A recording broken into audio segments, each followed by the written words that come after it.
प्यारे बच्चों, chapter 3 start कर रहे हैं हम लोग। Understanding quadrilaterals.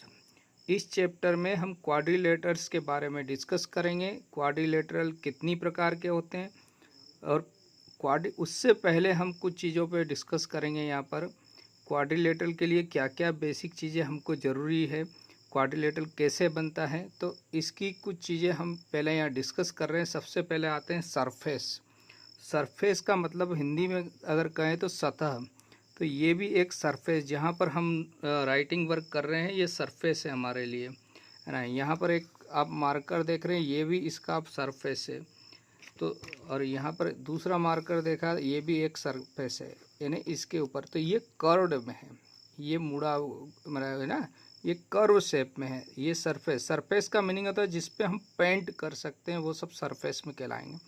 तो हम जो पढ़ने जा रहे हैं वो प्लेन सरफेस, यानी जितने भी फिगर बनाते हैं हम लोग, है ना, इनको प्लेन फिगर बोलते हैं, है ना। जो 2 डायमेंशन में, 2 डायमेंशन का मतलब होता है जिसमें लेंथ होती है और जो ब्रेथ, यानी 2 स्ट्रेट लाइन, यानी लेंथ और ब्रेथ के रूप में जिसमें हम ड्रा कर सकते हैं। जैसे आपका नोटबुक हुआ, ब्लैक बोर्ड हुआ आपका, है ना। तो जिस पे हम राइटिंग वर्क करते हैं वो प्लेन सरफेस में आ जाता है हमारे लिए, है ना। तो ये नोटबुक या ये जो प्लेन है जिस पे हम फिगर बना सकते हैं, ज्योमेट्रिकल फिगर, वो सारे प्लेन सरफेस में आते हैं। अब जो आता है हमारा अगला जो मेन जो हम पढ़ने जा रहे हैं इस क्वाड्रिलेटरल चैप्टर में, वो है फर्स्ट इसमें कर्व। कर्व क्या होता है बच्चे?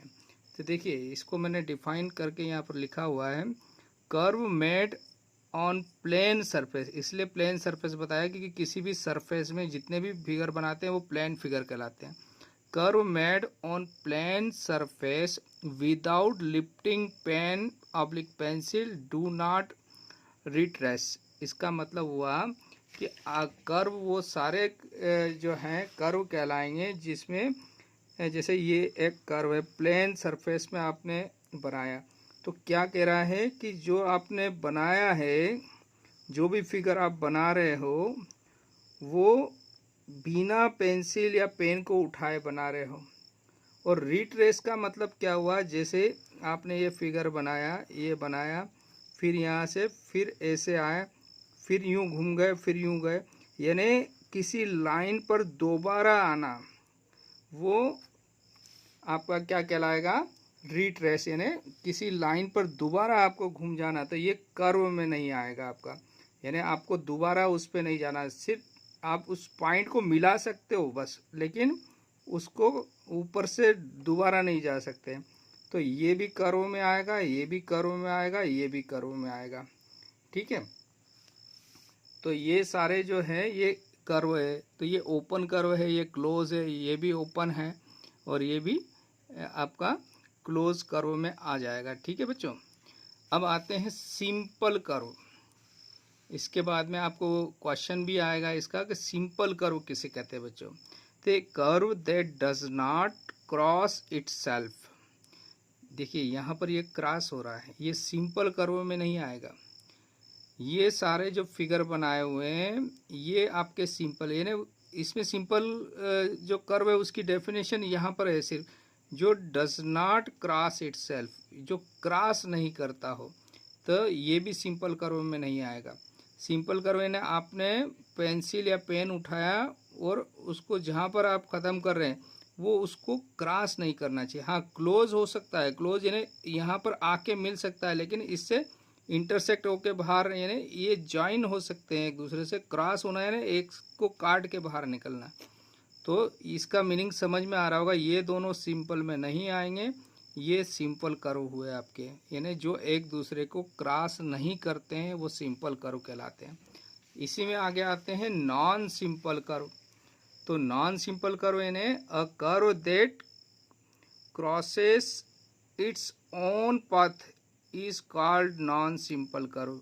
मीन्स ये इसको क्रॉस करके निकल जाए, जो ये भी यहाँ पर क्रॉस करके निकल गया, ये ऐसे एक दूसरे को क्रॉस करके निकल जाते हैं, वो नॉन सिंपल। ये कर्व है बच्चों, लेकिन कैसे हैं? सिंपल कर्व नहीं है।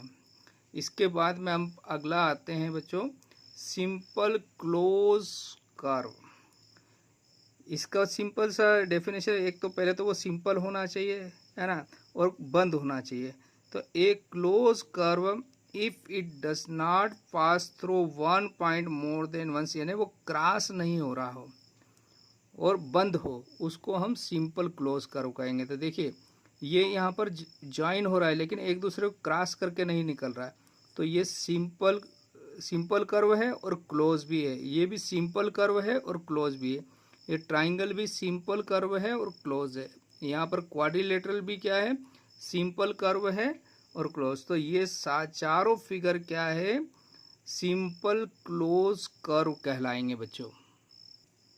प्यारे बच्चों, नेक्स्ट आते हैं पॉलीगॉन में, है ना। यहीं से हमारा जो क्वाड्रिलेटरल है इसी के अंदर आएगा, है ना। तो पॉलीगॉन क्या किसे कहेंगे बच्चों, अ सिंपल क्लोज्ड कर्व, यानी एक ऐसा कर्व जो सिंपल हो और क्लोज हो, made of only line segment is called a polygon. यानी सिंपल कर्व में भी जो सिर्फ लाइन सेगमेंट से बने हो उसे हम पॉलीगॉन कहेंगे। तो इसका मतलब किसे पॉलीगॉन है, देखिए ये सिंपल क्लोज कर्व है, आपको तो दिखाई दे रहा है, समझ में भी आया, इससे पहले पढ़ चुके हैं। क्योंकि क्लोज है और सिंपल है, क्यों सिंपल क्यों है, क्योंकि एक दूसरे को क्रॉस नहीं कर रहे हैं बच्चों। लेकिन अब कौन से पॉलीगॉन नहीं कहलाएंगे, है ना। तो पॉलीगॉन में क्या कहा है, लाइन सेगमेंट से बनना चाहिए। तो देखिए यहाँ पर एक एग्जांपल है मैंने दिया आपके सामने, ये देखिए ये लाइन सेगमेंट से नहीं, ये कर्व शेप में है, इसलिए ये सिंपल क्लोज फिगर तो है आपका, सिंपल क्लोज कर्व तो है, लेकिन लाइन सेगमेंट से नहीं बना है, इसलिए पॉलीगॉन नहीं है।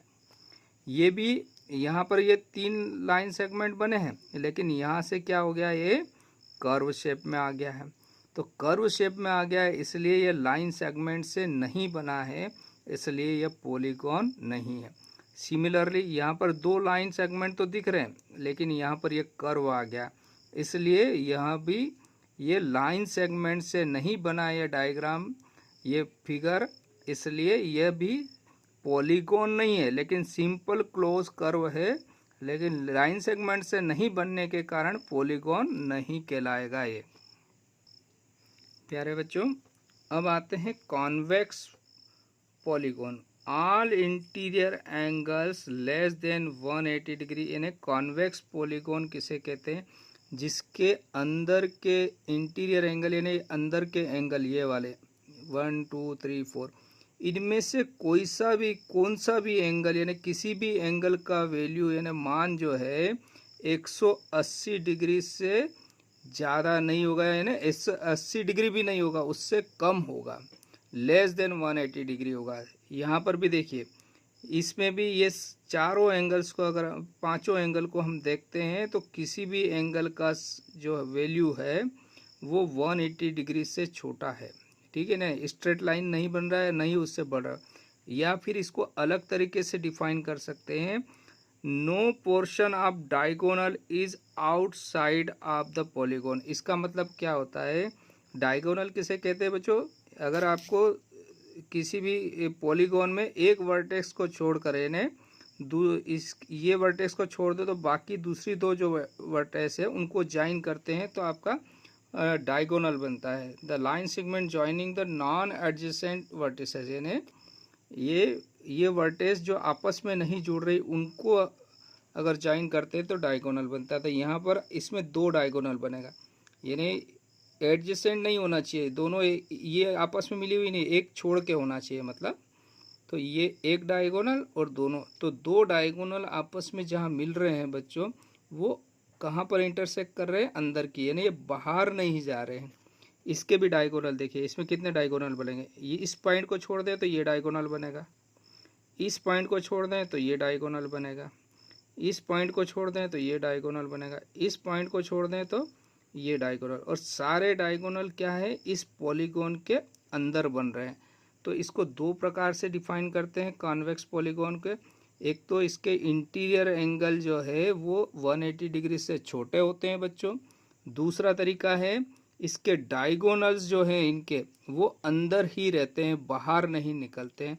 ऐसे जो फिगर रहते हैं उनको कॉन्वेक्स पॉलीगॉन कहते हैं, और इसी प्रकार के पॉलीगॉन को हम आगे जाकर इस चैप्टर में पढ़ेंगे। कैसे पॉलीगॉन पढ़ेंगे? कॉन्वेक्स पॉलीगॉन को हम स्टडी करेंगे आगे जाकर। अब इसके बाद आता है कॉनकेव पॉलीगॉन। तो कॉनकेव पॉलीगॉन जस्ट इसका उल्टा होता है बच्चों। क्या होता है इसका? क्या होता है? One interior angle is greater than 180 degree. देखिए इंटीरियर एंगल इस फिगर में ये एक एंगल ये है, एक इधर है, एक ये है, एक ये और एक एंगल ये है बच्चों। तो ये एंगल क्या हो रहा है? 180 डिग्री से ज़्यादा बन रहा है, स्ट्रेट लाइन से भी बड़ा बन रहा है ना। तो जिसमें 180 डिग्री से ज़्यादा एंगल का वैल्यू हो वो क्या कहलाता है? कॉनकेव पॉलीगॉन, है ना। यहाँ पर भी देखो ये एक एंगल बन रहा है, दूसरा एंगल, यहाँ 4 साइड है ना, तो 4 एंगल बनेंगे। तो एक एंगल यहाँ बन रहा है, एक यहाँ बन रहा है, एक इधर बन रहा है और एक एंगल यहाँ बन रहा है। तो ये एंगल भी 180 डिग्री से बड़ा है। दूसरा डेफिनेशन क्या है? At least one diagonal is outside the polygon. तो डायगोनल से मतलब है कि आप वर्टेक्स को एक वर्टेक्स को छोड़ के दूसरी किन्हीं भी 2 वर्टेक्स को ज्वाइन करिए। तो देखिए इसको अगर हम ज्वाइन करते ये दोनों को, फिर यहाँ इसको छोड़ दें तो ये आता है, फिर इसको छोड़ दें तो ये दोनों एडजेसेंट, इसको छोड़ दें यानी नॉन एडजेसेंट वर्टिसेस जो है उनको ज्वाइन करते हैं तो डायगोनल बनता है। तो इसका डायगोनल ये बन रहा है, देखो इसके लिए ये बन रहा है। तो ये क्या हो गया? बाहर आ गया। समझ में? इसका बनाएंगे तो ये बनेगा यहाँ पर, ठीक है ना। तो इसका एटलीस्ट कम से कम एक डायगोनल क्या हो गया? बाहर चला गया। तो बाहर जिसका डायगोनल चला जाएगा वो कॉनकेव कहलाएगा। इधर देखो ये एक वर्टेक्स को छोड़ के ज्वाइन करते हैं तो डायगोनल बन जाता है। इसको छोड़ा तो ये दोनों पॉइंट्स को इनको मिलाएंगे तो ये डायगोनल बाहर आ गया। तो इसमें भी बाहर आ गया। तो 2 तरीके से डिफाइन, जिसका एंगल 180 डिग्री से ज़्यादा हो या जिसका डायगोनल बाहर निकल जाता हो उस फिगर के, वो कॉनकेव पॉलीगॉन कहलाएगा। तो इस प्रकार के पॉलीगॉन हम अपनी क्लास में नहीं पढ़ेंगे। हम कौन से पढ़ेंगे? कॉन्वेक्स पॉलीगॉन पढ़ेंगे बच्चों, जिनके डायगोनल अंदर काटते हो और इंटीरियर एंगल जो है वो 180 डिग्री से छोटे होते हो। इसके बाद एक और महत्वपूर्ण आता है डायगोनल्स। तो अभी मैंने बताया डायगोनल्स के लिए क्या करना है बच्चों आपको। डायगोनल किसे कहते हैं? यानी the line segment joining the non adjacent या नॉन कंजिक्यूटिव, यानी लगातार एक को छोड़ के 2, लगातार नहीं होना चाहिए। जैसे ये है तो इधर और इधर वाले, ठीक है ना। तो ऐसी वर्टेक्स को ज्वाइन करते हैं तो वो डायगोनल बनता है। अब डायगोनल निकालने के लिए एक फार्मूला है जिसका आपको यूज़ करना आगे भी, है ना। तो क्या है? n(n-3/2). n क्या है बच्चों? Number of side. अब इसको मैं आपको थोड़ा सा एक्सप्लेन करता हूँ बच्चों। देखिए बच्चों, हम एक ट्राइंगल लेते हैं तो ट्राइंगल में क्या डायगोनल होता है? तो ट्राइंगल में अगर आपको किसको ज्वाइन करना रहता है, एक इस वर्टेक्स को छोड़ के ज्वाइन करेंगे तो यहाँ पर डायगोनल जो है, ट्राइंगल में डायगोनल नहीं बन पाएंगे। डायगोनल क्या है? अंदर बनते हैं। इसमें 3 पॉइंट्स है। तो और इस फार्मूले से नंबर ऑफ डायगोनल हम निकालते हैं। तो देखिए क्या होगा, यहाँ पर इसकी साइड कितनी होती है? ट्राइंगल की 3 साइड्स होती है। तो इस फार्मूले में अगर वैल्यू रखते हैं तो 3 -3/2 मीन्स क्या हो गया? 3 × 0/2, यानी ट्राइंगल में डायगोनल 0 होगा, यानी ट्राइंगल में डायगोनल नहीं बन पाएगा। अब आता है क्वाड्रिलेटरल। तो क्वाड्रिलेटरल के डायगोनल कैसे निकालेंगे? नंबर ऑफ साइड 4 होती है तो 4 -3/2 मीन्स आ गया आपका ये 4 से ये कैंसिल हुआ तो 2 और ब्रैकेट में क्या बचा आपका? 1, यानी इसमें कितने डायगोनल आएंगे? 2 डायगोनल। एक डायगोनल ये बनेगा बच्चों, दूसरा डायगोनल ये बनेगा। अब आते हैं पेंटागोन लेते हैं, है ना, जिसमें 5 भुजाएं होती है ना। तो पेंटागोन के लिए निकाल रहे हैं डायगोनल। तो देखिए n फार्मूला क्या है? n(n-3/2). तो यहाँ लिखा 5 -3/2, है ना। तो ये हो गया 5 और इधर बचा 2/2, 2 से 2 कैंसिल हो गया। तो पेंटागोन में कितने डायगोनल बनेंगे? 5। आप चाहे तो देख लो। अब ज़्यादा संख्या में होगा तो इसलिए हम इस फार्मूले का यूज़ करेंगे। देखिए इसको मिलाया, इस पॉइंट को के लिए क्या करा, जैसे आपने ये पॉइंट लिया तो इसको छोड़ के इसको मिलाया, इस पॉइंट के लिए इन दोनों को मिलाया, इस पॉइंट के लिए इन दोनों को मिलाया, इस पॉइंट के लिए इसको मिलाया, इस पॉइंट के लिए इसको मिलाया। तो इस प्रकार से इन डायगोनल को काउंट करते तो नंबर ऑफ डायगोनल कितने आते हैं, 5। अब ऐसे ही आपसे पूछ लिया कि भैया हेक्सागोन, हेप्टागोन यानी अब ये जो पॉलीगॉन है वो हम इस प्रकार से डिफाइन करते हैं। देखिए बच्चों, जिसकी 3 साइड्स होती है उसको हम ट्राइंगल बोलते हैं, जिसकी 4 साइड होती है उसको क्वाड्रिलेटरल कहेंगे, जिसकी 5 साइड होगी उसको पेंटागोन कहेंगे, जिसकी 6 भुजाएं होगी उसको हेक्सागोन, 7 वाले को हेप्टागोन कहेंगे, 8 भुजाएं हैं तो ऑक्टागोन, 9 भुजाएं हैं तो नेनागोन हो जाएगा, और 10 भुजाएं हैं तो डेकागोन हो जाएगा, और एन साइड है बच्चों तो एन गोन कहेंगे। क्या बोलेंगे उसको, एन गोन। ठीक है बच्चों, तो ये इस प्रकार से हम किया पॉलीगॉन्स को साइड के आधार पर डिफाइन करते हैं बच्चों। प्यारे बच्चों, इसी के अंदर एक फार्मूला और आता है जो मैं आपको यहाँ बताने जा रहा हूँ। सम ऑफ एंगल, इंटीरियर एंगल का सम निकालने को बोले आपसे कभी, जैसे ट्राइंगल, तो हम जानते हैं ट्राइंगल के तीनों कोणों का जोड़ कितना होता है, 180 डिग्री होता है। तो इसको एक फार्मूला है, इसके आधार पे भी निकाल सकते हैं। देखिए यहाँ पर इसमें कितनी साइड रहती है, 3 साइड। तो फार्मूला है सम ऑफ इंटीरियर एंगल का क्या है, n-2 इंटू 180। तो कैसे, n की जगह अगर हम 3 रख दें, -2 इंटू 180, तो ये 3 - 2 मीन्स 1 इंटू 180। तो ट्राइंगल का इंटीरियर एंगल का सम 180 डिग्री आ गया बच्चों। अगर आपको क्वाड्रिलेटरल दिया है इसके, तो हम जानते हैं 360 होता है, लेकिन इस अगर आपको ज़्यादा दिया हो तो कैसे निकालेंगे, इसलिए मैं आपको अलग अलग एक एक का बता रहा हूँ। जैसे यहाँ पर तो ये पैटर्न बन जाएगा आपका। तो यहाँ 4 - 2 इंटू 180, तो 4 - 2 यानी कितना हुआ बच्चों, 2 इंटू 180 यानी कितना आ गया, 360 डिग्री। सिमिलरली पेंटागोन दिया हो बच्चों आपको, तो पेंटागोन यानी एन कितना रहेगी, 5 भुजाएं रहेगी उसमें, तो यहाँ हो जाएगा एन की जगह 5 लिखेंगे, -2 इंटू 180, यानी आपको जो भी दे उसमें -2 करके 180 कर देना, आपका आंसर आ जाएगा। तो ये हो गया 3 इंटू 180, है ना। तो इसमें मल्टीप्लाई करेंगे तो ये आ जाएगा 540 डिग्री। सिमिलरली आप आगे भी निकाल सकते हैं बच्चों। प्यारे बच्चों, और अब जो पढ़ रहे हैं बहुत इंपॉर्टेंट है, इसमें रेगुलर पॉलीगॉन। तो रेगुलर पॉलीगॉन किसे कहते हैं बच्चों, a polygon whose all sides, क्या लिखा है, all sides and all angles are equal, जिसमें सभी भुजाएं और सभी कोण बराबर होते हैं, उनको रेगुलर। तो इक्विलेटरल ट्राइंगल रेगुलर कहलाएगा, स्क्वायर आपका रेगुलर कहलाएगा। तो जो रेगुलर कोण नहीं होगा बच्चों, तो रेगुलर कौन से वाले नहीं कहलाएंगे, इसको भी समझ लें हम। तो जैसे आपका ये रेक्टेंगल है, इसमें एंगल सारे इक्वल है बच्चों, लेकिन साइड इक्वल नहीं है, तो ये रेगुलर नहीं कहलाएगा।